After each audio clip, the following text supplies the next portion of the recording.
Happy Panagbenga 2023 Baguio! Hi mga moms! Bago nga pala kami pumunta na pagpanagbenga, ito dumaan muna kami dito sa my church. Syempre, magpasalamat muna bago gumala. Patapos na nga nung dumating kami kaya hindi na kami masyadong nakapanood. Pero okay lang dahil sobrang daming tao at ang hirap isiksik ang bata. So ito nga pagkagalang namin ng church, dumaan naman kami dito sa may Burnham Park. At dahil nga panagbenga anywhere, talagang ang daming tao. Syempre, tuwang-tuwa na naman tong bata dahil nakita na naman niya itong mga malalaking pato dito sa may Burnham Park. Mabilis lang ang panahon kaya naman minimake sure namin na every Sunday ay family day para kay Arkidan. At ito nga ang Sunday ngayon dito sa may Baguio City. Ang muling pagbabalik ng panagbenga. At dahil nga panagbenga, in-expect na namin to ang maraming tao kahit sa amang sulok dito sa may Baguio. Dahil nga small content creator na din ako, dapat may pa-exposure din. At ito na nga yung mga tao dito sa may entrance ng Melvin Jones. Literal ngang nagsisiksikan sila basta makapanood lang. At hindi na nga rin kami nakisiksik pa dahil nga may bata. Mukhang nag-i-enjoy naman sila sa mga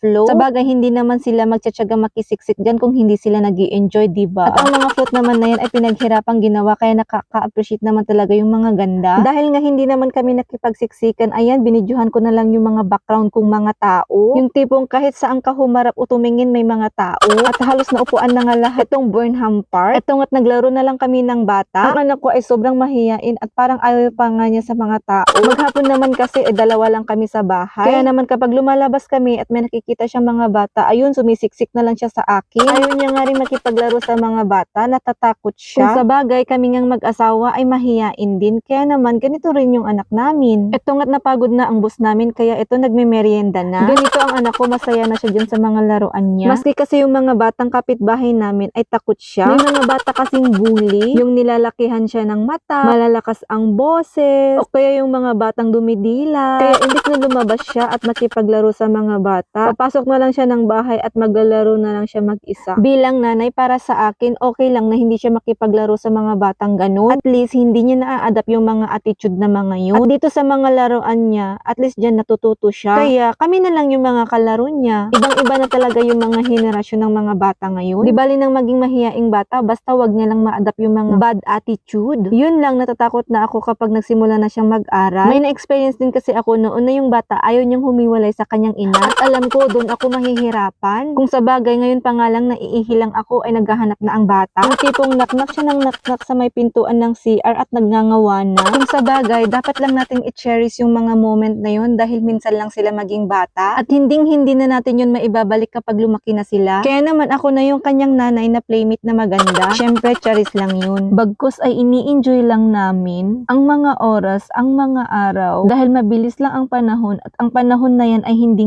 mo na mababalikan. Kaya naman habang bata pa, dapat makapag-create tayo ng happy memory childhood para maalala nito paglaki nila na masarap maging bata. Hindi lang masarap maging bata, kundi maalala nila na may nanay at tatay silang pwedeng kausapin at may nagmamahal sa kanila ng buong buo at hindi ipagpapalit kanino man. At yan lang muna for today's video. Thanks for watching!